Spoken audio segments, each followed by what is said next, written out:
All right, here we go. This is video 2 of a 3-part series. If you have not watched the first video, very important, go back to the video before. This is a shoulder series guaranteed to make your shoulders grow.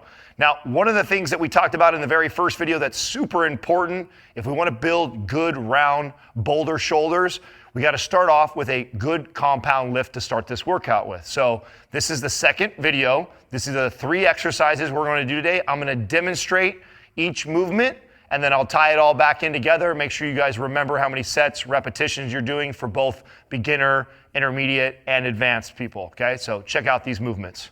All right, here we go. Now we're on to your guys' 3 movements that we're gonna do. Remember, we're starting off with your first big movement. This is going to be the upright row. I wanna make sure that you guys are fresh when you go into this movement. So when you do an upright row, couple things to pay attention to. Really pay attention to my wrist and elbows. The most common thing that I see where people mess up when they do this movement is they break at the wrist and the elbows drop down below the bar, and then you start to feel more in your forearms and stressing your wrist than you actually do in the deltoid. So it's not about how high the bar goes up. You want to feel the shoulder, and you'll see at one point you get it right above chest line, and you're going to feel that shoulder squeeze. Any further than that, and you're going to feel your elbows start to dip. So that's kind of how you figure out where your range of motion is. So when we do the upright row, I'm going to walk up to the bar. I'm going to drop my hands straight out. Now, mind you, there's variations to the upright row. We can do a close grip. We can go a wide grip for variation reasons. But for right now, we're just going to do a standard grip where I walk up to the bar over in what's called a pronated position. So overhand grip where it's nice and comfortable. I'm going to walk forward. I want my feet about shoulder width apart. And then when I pull up, again, I come up. I lead with the elbows. So the elbows stay above the bar, come right back down, come up. Lead with the elbows stay above the wrists, come down. So what I'm talking about that a lot of people make the mistake is you tend to see this right here. People lift, the elbows drop down, the wrists break, and then you feel that all in the forearm when you do this. So when you do the upright row, good posture, stand up tall and straight. Again, like the other movement that I showed you guys in the last video, glutes are squeezed. That's going to keep you from arching the back. We have a tendency when we lift the bar up to want to arch to leverage. If you actually squeeze the glutes, keep them tight, keep yourself nice and stable in your lower half of your body. Keep that stationary as you come up. Lead with the elbows all the way down. Lead with the elbows all the way down. And we get your upright row. After we get your upright row for 8 to 10 reps, then we're gonna move on to you guys' next 2 isolation movements. All right, here we go. Movement number 2 now. We're gonna move on to an alternate front dumbbell raise. When we do this, real similar to what I talked about on the previous big movements, pay attention to the hips. So it's really common when we're doing like a front raise, the further the weight gets away from our body, the more challenging it is leverage-wise. And what the body will do is naturally will tend to want to arch the low back to get up there. And this is a really common movement where people tend to hurt their back. So even though this is a small detail I'm telling you, it's a very important one for safety reasons and to make sure that you keep all the stress in the shoulders and not anywhere else in the body.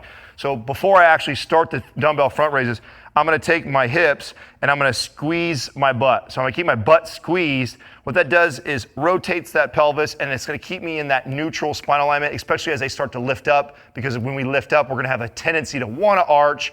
Keeping it tight back there in that posterior chain is going to help keep me stabilized, help me support that low back. So I'm going to get my dumbbells. And the alternate dumbbell raise, we did alternate. You can do both together. I like to do alternate and get a little bit heavier weight, and we are trying to make them shoulders grow right now. I'm gonna start with the dumbbells in front of me, squeeze the glutes like I talked about before I even start, and then I'm gonna alternate one side at a time. Nice and controlled. I'm coming up right about to eye level and a nice slow controlled tempo. A lot of times you see guys swing it up and then just let it drop. Remember, we build just as much muscle, if not more muscle, on the eccentric motion of an exercise. So resist that dumbbell on the way down if you really want to make them shoulders grow. So we're going to alternate each side. We're shooting for 8 to 10 reps on each side, so a total of 16 to 20 reps. And then we're done with that movement, and we move on to your third and final exercise. All right, here we are. This is our third and final movement for today. And I'll tell you what, this is one of my favorite, if not my favorite, all-time moves for your rear delt. The reason why I like this for your rear delt is because it's already a hard muscle for most people to feel connected to.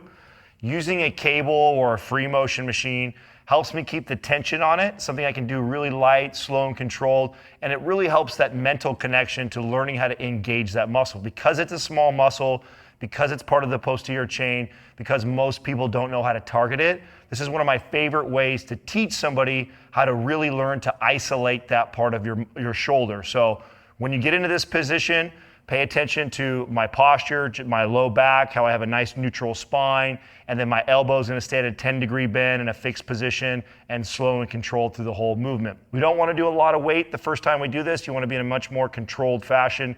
Later on, as you progress, you've been doing this for a long time, then you can do what are called cheat sets and actually press the weight up a little bit. So when we do this movement, I wanna use this. Normally they have a handle, or you can grab on the side if you're using like a cable machine, but I like to grab something to just help support me. And then what I want to do is I want to take my hips, rotate them out so I have a nice neutral spine, so my back is nice and level and supported. I grab the cable, normally on the opposite side, so you can scoot out, you can be close to it. What you want is as I pull through, I want to be able to pull all the way through and keep tension on the shoulder the entire time. So make sure you're far enough away from the cable machine that every time you come back through, the weight doesn't come all the way back down, that it keeps tension the entire time. So I'm going to have my elbow in a fixed 10-degree bend. I want to keep it in that fixed 10-degree bend, and then I'm going to fly out, resist the way back in, fly out, resist the way back in. Now, just like the reverse flies that I showed you with the dumbbells, we're not pulling back with the back. If you go all the way in and squeeze the back, your rhomboids and your traps are going to kick in. So I want to fly out. And I like to fly out and then pause so I can mentally concentrate on that rear delt. I want to be able to feel it there.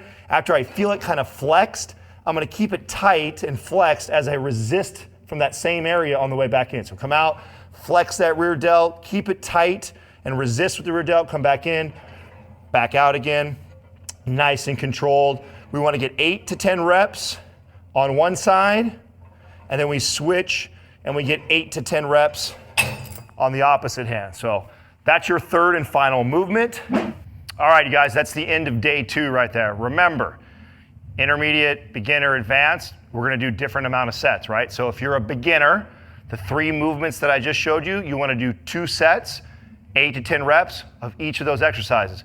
Remember, I know you're gonna wanna do more. You don't wanna do more. We're trying to do as little as possible to elicit the most amount of change. We can always change. We can always build upon that later. So beginners, 2 sets, 8 to 10 reps, those 3 movements. That's all you need to do for the shoulders for the day. If we're intermediate, we're gonna do 3 sets, 8 to 10 reps. If we're advanced, we're gonna do 4 sets, 8 to 10 reps. So those are your 3 movements. We wanna try and get a day in between rest before we do our shoulders again. So the goal is somewhere between Monday, Wednesday, Friday, Tuesday, Thursday, Saturday, that we're gonna be attacking these shoulders. And listen, you guys, if you guys get benefit out of this, if this helps you out, and I promise if you follow this for the next 3 to 5 weeks, I guarantee you will see your shoulders grow. So stick to the program, follow it all the way through for the next 3 to 5 weeks. If it helps out, make sure you guys share, like, subscribe.